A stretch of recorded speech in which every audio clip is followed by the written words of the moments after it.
அந்த ஆஃபியத்தையே ஆட்டங்காண வைக்கிறது தான் உங்களுடைய நவீன கண்டுபிடிப்புகளா அப்படின்னு சொல்லி என்ன செஞ்சிருக்கிறார், கடைசியாக ஒரு கேள்வி கேட்டிருக்கிறார். பதில் சொல்வதற்காக வேண்டி ஹாஃபில் உமர் ஷரீஃப் அவர்கள் வருகிறார்.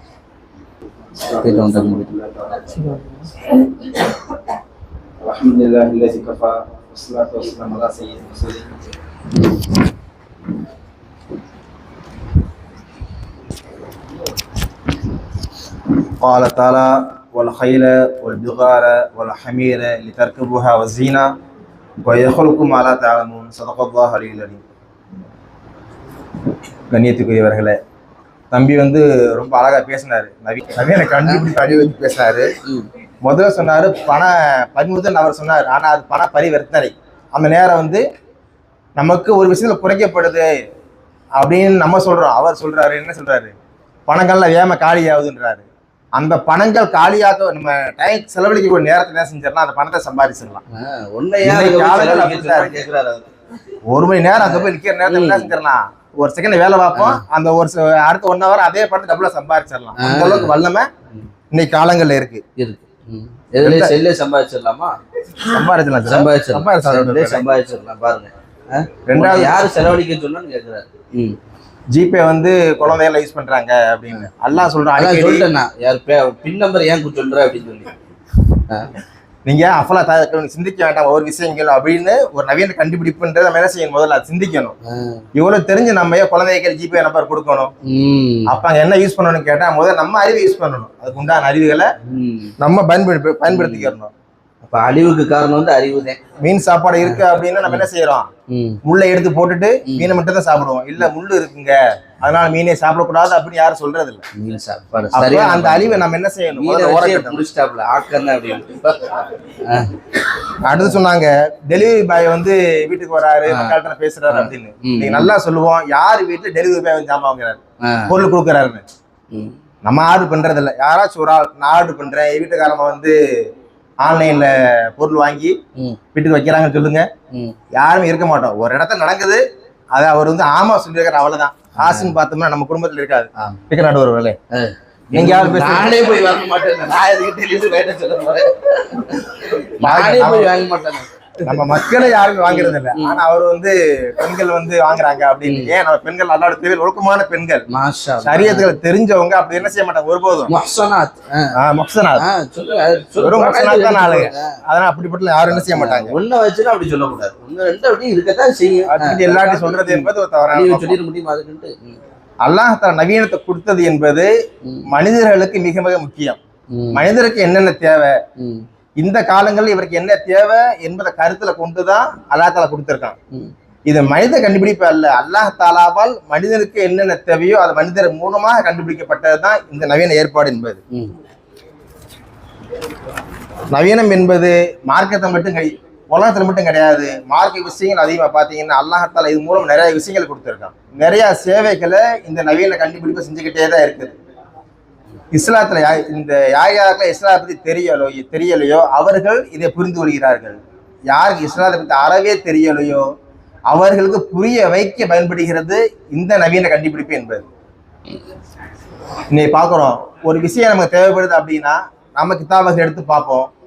கிதாபுகள் எடுக்க தூரமாக இருந்தாலும் உடனே என்ன செஞ்சிருவோம், டக்குன்னு மொபைல் எடுப்போம், அந்த ஆப்பை தட்டுவோம், அதை எடுத்துருவோம். காணாமல் போனதை கூட கண்டுபிடித்து தருகிறது இந்த நவீன கண்டுபிடிப்பு. தொலைந்து போனதை கூட அருகில் கொண்டு தருகிறது இந்த நவீன கண்டுபிடிப்பு. சிலை வணக்கங்களாக இருக்கட்டும், பல குஃபார்கள் கூட இந்த கண்டுபிடிப்பின் மூலமாக பல பேர் இஸ்லாத்தை ஏற்றுக்கொண்ட சரித்திரங்களையும் சம்பவங்களையும் பார்த்து கொண்டு தான் இருக்கிறோம். ஒரு டாக்டர் இருந்தார் பிலிப்பைன்ஸ்ல. அவருக்கு ரொம்ப நாள் ஒரு சந்தேகம் இருந்துச்சு, முஸ்லீம்கள்லாம் சாப்பிடும்போது கையை கழுவிட்டு சாப்பிட்றாங்க அப்படின்னு. நம்ம எப்படி சாப்பிட்றோம்னு அவங்க இடத்துல கொள்ளலை. நம்மளாம் இன்னைக்கு அதை சண்டை சாப்பிட்டுக்கிட்டு இருக்கோம். ஆனா அவர் மாற்ற நினைச்சாரு, முஸ்லீம்கள்லாம் கையை கழுவிட்டு சாப்பிட்றாங்க அப்படின்னு ஒருத்தர் கேட்டார். அப்ப அந்த தோழர் சொன்னாரு, கையை கழுவிட்டு சும்மா சாப்பிட்றது இல்லை, நாங்க அப்படியே சாப்பிடுவோம், துடைக்க கூட மாட்டோம் அப்படின்னு. அந்த மருத்துவருக்கு ஒரு ஆச்சரியம் இருந்தது. இதுல கையை கழுவிட்டு தொடச்சா என்ன அப்படின்னு பார்த்துட்டு தன்னுடைய நவீன கண்டுபிடிப்பு மூலமாக ஒரு மைக்ரோஸ்கோப்பை பார்த்துருப்பாரு. அதுல பார்த்தாரு, கையை கழுவிட்டு பார்த்தாரு, கையில ஒரு பாக்டீரியாமே தெரியல. கையை தொடச்சிட்டு பார்த்தாரு, புதுமையான துணியில அழகான ஒரு துணியை தொடச்சிட்டு பார்த்தாரு, கையில ஏகப்பட்ட பாக்டீரியாக்கள் இருக்குது. அப்பதான் அவர் நினைச்சாரு நபி சொன்னது பொய்யாவல, நபி சொன்னது பொய்யாவலையே. அவரால் கண்டுபிடிக்க அந்த மைக்ரோஸ்கோப் இல்லை அப்படின்னா அவருக்கு தெரியாது. மைக்ரோஸ்கோப் பேசணும் நம்ம அதான். அப்ப அது மூலமா பார்த்து அவர் என்ன பண்ணாரு, இஸ்லாத்தை ஏற்றக்கூடிய வரலாறையும் நான் பார்த்து கொண்டு தான் இருக்கின்றோம். பாருங்க, சாதாரண விஷயம், கைகளோ சுன்னத்து, அதை கண்டுபிடிச்சு எடுத்து சொல்றாங்க பாருங்க. கண்டுபிடிச்சு சொன்னது ஒரு முஸ்லீம் ஆகிறார் அப்படின்னாக்கா வளர்ச்சி தானே, அது ஆக்கம் தானே. அது ஒருத்தர் இஸ்லாத்தை கொண்டு வர்றதுக்கு ஒரு பெரிதும் உறுதுணையா இருந்தது அதுதான் ஆக்கம். கண்டுபிடிப்பு ஆக்கம், நவீன கண்டுபிடிப்பு தான். அனுஷா காஷ்மீர் ரஹ்மத்துல்லாஹி ஒரு இதில் சொல்லியிருப்பாங்க, ஜதீது சயின்ஸுக்கு அகர்பு இலல் இஸ்லாம் கரார் தேத்தே ஹே. அதாவது இஸ்லாத்தை அறிவதற்கு மிக நெருக்கமாக இருக்கிறது என்ன அப்படின்னு பார்த்தா நவீன கண்டுபிடிப்பு தான். ஏன்னா பல விஷயங்களை நம்ம தேடி தேடி அலைய வேண்டியதா இருக்கும். நவீன கண்டுபிடிப்பு என்பது வந்ததன் காரணமாக அனைத்து சந்தேகங்களையும் அனைத்து சட்டங்களையும் ஒரு நொடியில ஒரு செகண்ட் என்ன செய்யறோம், டக்குன்னு பார்த்துடுறோம். நம்ம மதரசா எடுத்துக்கிட்டாலும் கூட நம்ம மக்களே நிறைய பேர்கள் கித்தாபுகளை இங்க வச்சுட்டு போயிருந்திருப்போம், இல்லாட்டி கித்தாபுகள் வீட்டில் எடுத்துருக்காங்க. ஆக்கம் உண்மையை சொல்லுகிறாரு, இப்ப தாயா உண்மையை பேசுறாரு. அப்ப என்ன செஞ்சிருப்பாங்க, அந்த மாதிரி சமயங்கள்ல வந்து நம்ம உடனே அந்த ஆப்பை எடுத்து அது என்ன ஹதீஸ், அது மட்டும் இல்ல என்ன தஃப்சீர்ன்றதே ஆப்லயே பார்த்துருவோம். இதுக்கு ஒரு விளக்க ஒரு எக்ஸாமுக்கு எழுதும் போது இந்த ஆப் ஒரு டெம்பரரி தான் நான் சொல்றேன், அவசர காலத்துக்கு யூஸ் பண்ணிக்கிறோம். இது வந்து கிடையாது, பெர்மனண்டா கிடையாது. எக்ஸாம் டைத்துல யூஸ் பண்ணிக்கிறோம். அந்த மாதிரி பெர்மனண்டா யூஸ் பண்றது கிடையாது. ஏன்னா கித்தாப் பாக்குறது பெர்மனண்டா பார்க்க முடியாதுல்ல. பெர்மனண்டா பாப்பது அவசர காலங்கள்ல அவசர காலம் கிடைக்காது. அவசர காலத்துல வந்து அவசர காலத்துல கிடைக்காது, அது உண்மை. அப்ப ஆக்கன்னு. அதே போல ஆரம்ப காலங்கள்ல அல்லாஹ்வுடைய கவுல்கள் எல்லாம் அக்வால எழுதி வைக்கிறதுக்கு ஒரு எழுத்தர் ஒருத்தங்க இருந்தாங்க. அவங்க என்ன செஞ்சாங்க, எழுதி வைப்பாங்க, அது மூலமா அப்படியே தொண்டுத்துட்டு வந்துகிட்டே இருக்கும். நவீன காலங்கள்ல அதிகமாக ஹதீஸ்கள் பொருளை அதிகமாக தப்சீர் பொருளும் போது என்ன செய்ய முடியல, எழுதி வைக்க முடியல. அதனால் அதனுடைய ரெக்கார்டுகள் பல பிரதி பதிப்புகள் என்ன செஞ்சாங்க, கம்ப்யூட்டர் சேர்த்து வச்சு அதன் மூலம் மக்களுக்கு சரியான முறையில் மார்க்கத்தை கொண்டு போனாங்க. எங்களுடைய உஸ்தாத் ஹலீல் அமீர் அடிக்கடி ஒரு பயான்ல சொல்லி இருந்திருப்பாங்க. கடைசியில் கூட கேஆர்எஃப்ல அந்த பயான் வந்து வள வந்துடும், நீங்க கேட்டிருப்பீங்க, பதுகை பத்தி பேசியிருப்பாங்க. அதில் பேசிட்டு கடைசியில் சொல்லுவாங்க, இந்த பயானை நீங்க உங்களோட டேப் ரெக்கார்டில், அப்போ வந்து pen drive, memory card, android மொபைல்லாம் கிடையாது, ஒரு டேப் ரெக்கார்டில் சேவ் பண்ணிக்கங்க, வருகாலங்களில் இந்த பயான் உங்களுக்கு யூஸ் ஆகும் அப்படின்னு அந்த வார்த்தையை சொல்லியிருக்காங்க. அன்னைக்கு அவங்க டேப் ரெக்கார்டில் பயான் அதனுடைய ரெக்கார்டு பண்ணல அப்படின்னா இன்னைக்கு அந்த வசனம் நம்ம கிட்ட என்ன செஞ்சிருக்காது, இருந்திருக்காது.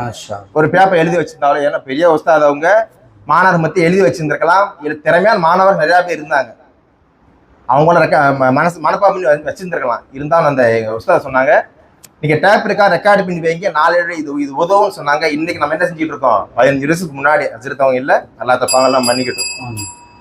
அந்த பயானை நம்ம என்ன செஞ்சுட்டு இருக்கோம் இன்னைக்கு கேட்டுட்டு, அதன் மூலமாக பல சட்டங்கள், அதில் பல சரியத்தை சொல்லியிருப்பாங்க. சட்டங்கள் நம்ம விளங்கிட்டு இந்த குழப்பம் காலங்களுக்கு என்ன தீர்வு தரலாம் என்பதையும் அதில் விளங்கி கொண்டிருக்கின்றோம். அதனால இன்ஷா அல்லாஹ் நவீன கண்டுபிடிப்பு தான் சிறந்தது என்பது நடுவருக்கு ரொம்ப தெரியும். தெரிந்தாலும் கூட அழிவை பத்தி பேசுறாங்க, அழிவை கேட்டதுன்னு ஆகணும் அவங்க. ஏன்னா அவங்களே பல விஷயங்கள்ல நவீனத்தை யூஸ் பண்றாங்க. நம்ம தரிசுகள்லயே பார்த்துருப்போம், ஹசரத்தை வந்து டக்குனு ஒரு பாடம் டவுட் வந்துருச்சு உடனே செஞ்சிருப்பாங்க, எடுத்துட்டு இதை சொல்றேன் அப்படின்னு பார்த்துட்டு சொல்லுவாங்க. அதிகமான விஷயம் நம்ம பார்த்துருக்கோம். அதனால ஹசரத்துக்குமே இதை பத்தி தெரியும், நடுவர் அவர்களுக்கு அதிகமாக விளக்கியிருக்காங்க. இருந்தாலும் கால சூழ்நிலை ஒண்ணு இருக்குல்ல, அவங்களும் சங்கடப்படுவாங்கல்ல, அதனால ஜாடமாட பேசுவாங்க. அது யாரும் ஆக்கும் உள்ள கருத்து கொள்ள வேண்டாம். வாய்ப்பு அனைவருக்கும் அஸ்ஸலாமு அலைக்கும் வரஹ்மத்துல்லாஹி தஆலா வபரகாத்துஹு.